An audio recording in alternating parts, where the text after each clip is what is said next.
Tim, you're the new CEO still, if you will, the new guy. Your biggest challenge in this role is bringing your company back from a fake account scandal in its consumer bank. The work is underway, and I know that some of the indicators that you're following are showing progress.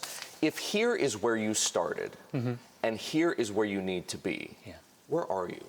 Well, I think you've got to put it in the context of the fact that we're 160 years old. So the way I think about it is it's a little bit longer than that. Clearly, as you mentioned, we had some issues, and my number one job is to rebuild trust with all of our stakeholders. We think about that as building a better bank, so we're putting many of the legacy issues behind us. Having said that, we're looking all across the company, and there'll be issues that we find and deal with in the normal course and things like that. But I'm very proud of the progress that the team has made. We've made management changes, we've taken accountability, we've changed our incentive plan, we've reorganized how the bank is structured, and we've been very focused on remediating customers. So over the last 9 months, I think we've probably done a year, maybe a year and a half of work, so I'm pleased with the progress. Can we quantify the progress in percentage terms? If where you need to be is 100%, you're how many percent of the way there? Well, again, you got to define what the way is. I mean, I continue. Back to where you were and where you want to be. One way to measure it would be to look at customer loyalty and customer experience in our community bank. And when you look at those measures, which we've been providing updates on a monthly basis in our effort to be very transparent, the customer experience measures are now where they were almost at our highs of about a year ago. We've got a little bit more work to do with customer loyalty, so those would be two measures. Another measure, maybe from an investor standpoint, is to look at the fact that in the first quarter we made $1 a share, $5.5 billion. That's our 18th consecutive quarter of earning more than $5 billion. And there's two companies in this country that can say that. So those are two good measures. Having said that, there's more to do. Is it better or worse than where you expect it to be at this point? Well, this is the second greatest job in the world. The greatest job in the world is to be the grandfather of Charlotte and Jack Sloan, right? But this is the greatest job in the world. I am so pleased to be able and proud to lead this company. Every day is a challenge, but every day is a big opportunity. That sounds better than you thought it would be. Oh, it's great. I mean, I get to lead 273,000 of the best team members in the industry. That's an honor, and I look forward to it every day.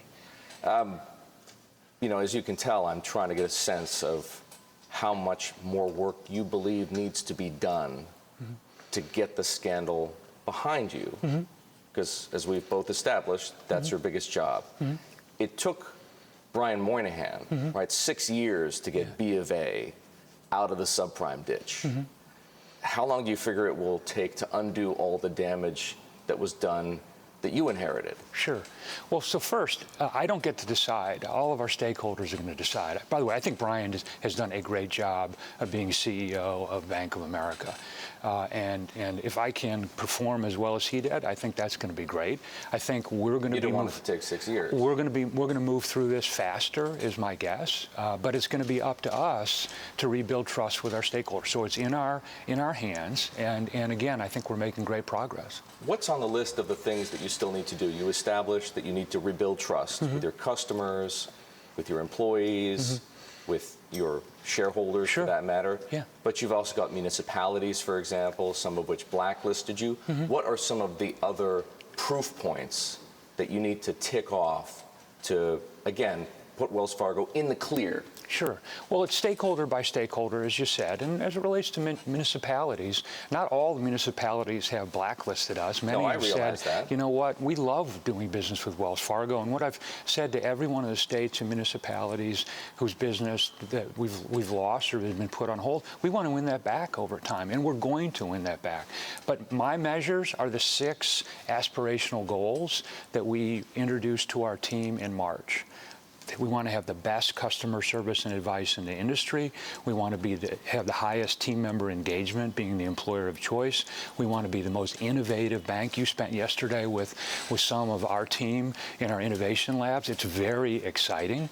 We want to be the best corporate citizen.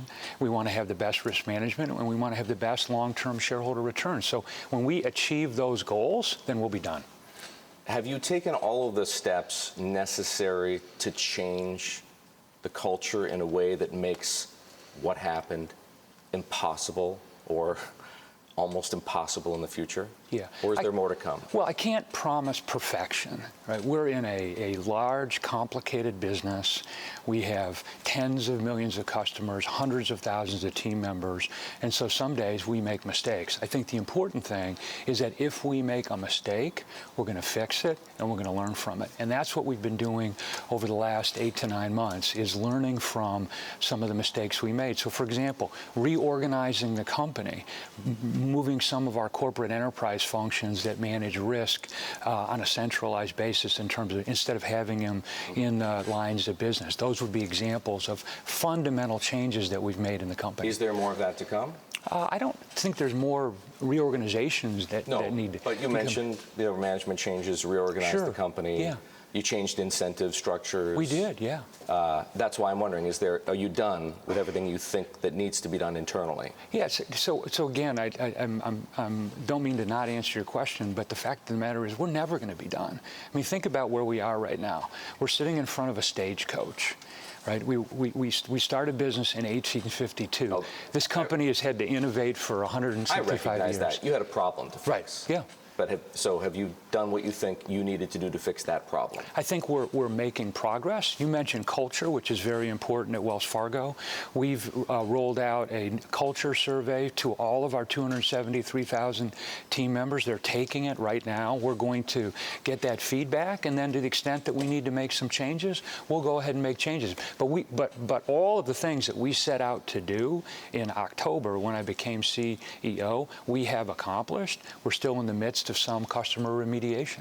How do you know, as the CEO, and this is a question that every CEO confronts, that the culture is right? Right. And the reason I ask that question is because John Stumpf thought the culture was right. Sure. Yeah. Dick Kovacevic thought the culture was right. Right. I know that because they told me so. How do you know and they were clearly, in some respects, they were wrong. How do you know when the culture is right? Well, I think in some respects they were wrong, but in some respects they were right. I mean, we made some mistakes. It doesn't mean the entire culture at Wells Fargo is problematic. But the way that I get a sense of the culture of this company is I go out and I visit our branches. I'll drive by a branch on Saturday like I did and just show up and talk to people and see how they're doing. We have town halls. Every other month we have a town hall in front of 1,000, 2,000 team members. We broadcast that to tens of thousands of team members, and we get feedback. They ask unscripted questions, and then we survey our team members, like I mentioned. So it's all the above, but you need to get out. The most important thing, Erik, is you got to get out there and you got to see our team. You got to talk to our customers, and that's the way you get the best sense. Tim, the Trump administration wants to rewrite some of the rules and regulations governing the financial services industry. What specifically would you like to see done? What I'd like to see done is that we step back. There's been a lot of change that's happened in the industry since 2008. Some of that change has been very good. Should we have capital rules and liquidity rules for large banks in this country? Absolutely, right? We never want to go back to 2006 and 2007. I remember running some of our wholesale businesses then and telling our folks, look, put your pencils down. We're not going to be part of this craziness, because there was a lot of insanity that was going on at the time. But what I think we need to do is step back, say what's working and what's not. And from your perspective, what's not working? So I think what is not working is that we need the standards to be much more objective as opposed to subjective. We need to say, these are the rules, let's stop changing them, let's stop trying to tinker with them. And because I think what we've built post-crisis is the strongest financial system and industry in the world. Are you specifically referring to the CCAR process? Because that seems to be the subjective part. Everything else is pretty clear. You know what the liquidity requirement is. You know what the capital requirements are. Well, we know what capital and liquidity are, but they keep changing every year. And it'd be nice if it just stopped, because I think all the institutions in this country, or almost all, have now raised much more capital than they had before. As it relates to CCAR, I think having a CCAR process is really good. Wells Fargo has been doing that for decades. That's why we were in the position in 2008 to be able to buy Wachovia. Having said that, I think it'd be better if it was objective as opposed to subjective. And that's the feedback that you're hearing from the Fed in terms of changes that they want to make. You believe that the Fed wants it to be the same? Yes. What would you as a bank do differently if those, if you will, levels were fixed, if they didn't, in your words, keep changing, and if the CCAR process were less subjective? I think it would allow us to have a better sense of the strategy for the company, meaning that we could set our strategy without being concerned about future changes in regulation. We could return more of our capital to our shareholders. You could get to that 75% payout target? We haven't gotten there yet. We hope to get there over time. We're at the lower end of the range we had. We were about 65% last year. We returned $12.5 billion to our shareholders, $3.1 billion in the first quarter. But I'd like to increase the amount of our excess capital that we can return to our shareholders. And so it would help in strategy, it would allow you to return more capital. Anything else? Well, it would allow us to lend more to the economy. I think that it is... Loans would make up a bigger percent of your balance sheet if these rules didn't exist. No. We can't have a system where the rules don't exist. I think if we can get clarity in terms of, more clarity in terms of some of the rules, I think it will allow all institutions in the industry to be able to lend more over time. What about the mortgage market? Is it time for banks like yours to take back, if you will, some of the market share that Fannie and Freddie have, if you will, to restart the private market for non-jumbo mortgages? We'd like a number of changes to occur in the industry. I think most participants, and including folks in Washington, would like the industry to change a little bit. I think one of the issues that has been front and center for all is what happens with Fannie and Freddie over time. Our mortgage industry and the finance of mortgages in this country is vastly different than the rest of the world. I think if we were similar, that would be better.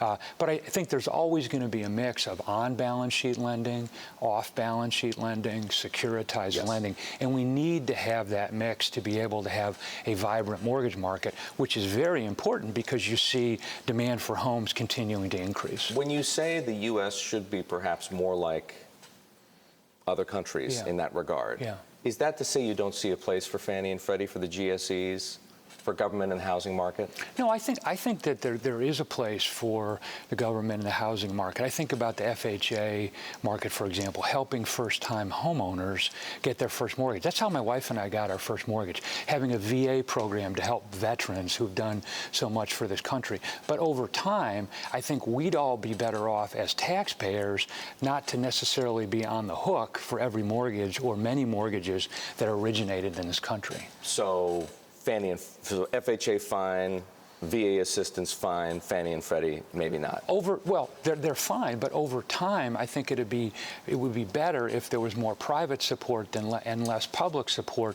And the way to do that is to do that gradually over a period of time. Can't you do some of that on your own? For example, the government wants a 20% down payment.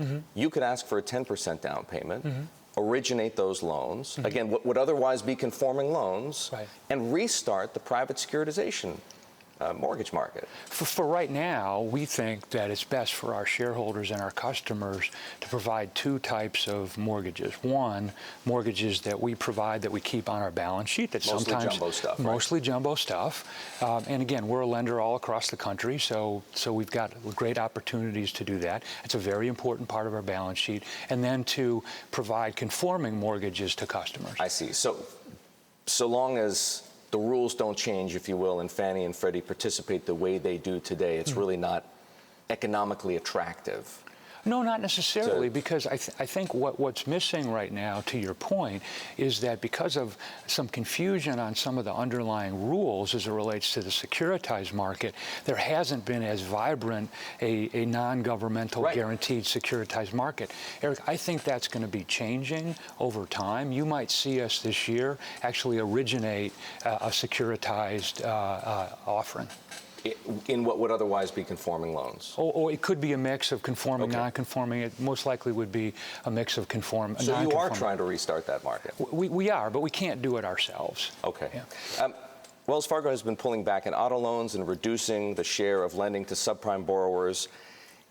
Is that unique to the auto market, or do you see signs that the credit environment in general is beginning to weaken? So Erik, I mentioned the 6 aspirational goals we have. One of those goals is risk management, and an important part of risk management is credit management. So we need to make good credit decisions. About a year ago, we saw the auto market get too aggressive. Term, price, underwrite, everything. We said, you know what, this is just a little bit too much, right? We still want to be one of the largest auto lenders in this country. We love the business, but let's pull back a little bit, and that's what we've done. We see that mostly in the auto business. We don't see big cracks across the rest of the economy because the economy continues to grow at about 2%. And so long as that's the case, everybody should be fine. Yes. How long do you think it's going to take before we see a turn in the credit cycle? Because it has to happen at some point. You know what? It has to happen at some point. I think one of the mistakes that people made in 2006 and 2007 is they thought it was never going to happen again. So this is going to be my 30th year at Wells Fargo. One of the things I've learned is that there are cycles, number one, and number two, I can never predict them. Tim, one thing I can't understand is why Wells Fargo hasn't used the strength of its balance sheet and the depth of its relationships with commercial borrowers to become more of a force in investment banking. This was your business, right? The wholesale business. Right. You could be as strong a competitor in that industry as JP Morgan, but you've chosen not to be. Why? Well, let me push back. I think we are as strong a competitor. Well, you're strong where you've chosen to compete. But there are lots of areas where you don't.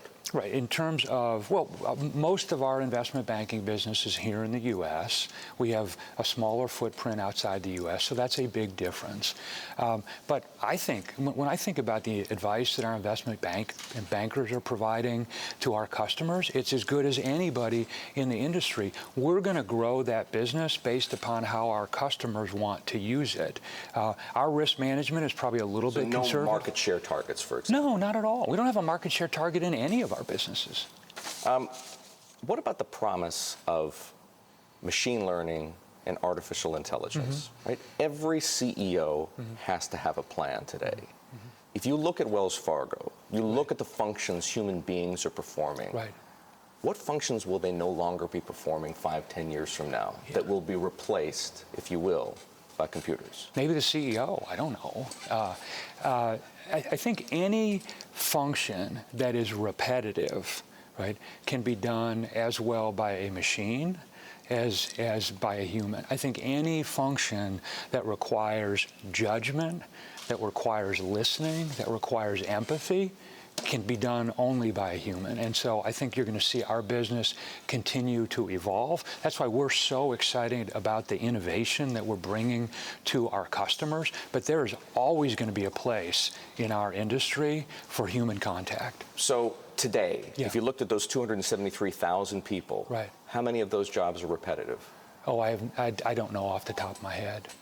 But again, to the extent that we have a role that's repetitive that could be replaced by a machine over time, that's not to say that we're not going to create new roles. Jobs. No, I understand. I mean, for example, you know, our payments, virtual solutions, and innovation group, that didn't exist 9 months ago. Right? The way that we have more innovators at this, and we have 31,000 people in that group right now. Why is it so important for Wells Fargo to be the first mover in technology? You're spending a whole lot of money on improving the consumer experience. Sure. Why is that so important? Because every bank is going to have that technology eventually. Sure. I think I hope that's the case, by the way, because that's going to provide better services and experience to our customers. But that's why we want to do it, because that's what our customers want us to do. We have the best branch network in the country.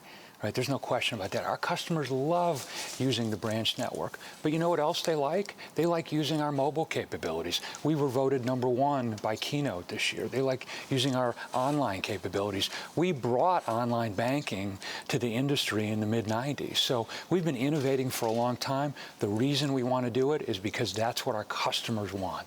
Tim, I want to thank you very much. Thanks, Gary. Spending time with me. Thanks for coming. It's Did you see the Stagecoach, by the way? I did. Okay, good. And I think everybody had a chance to see it as well.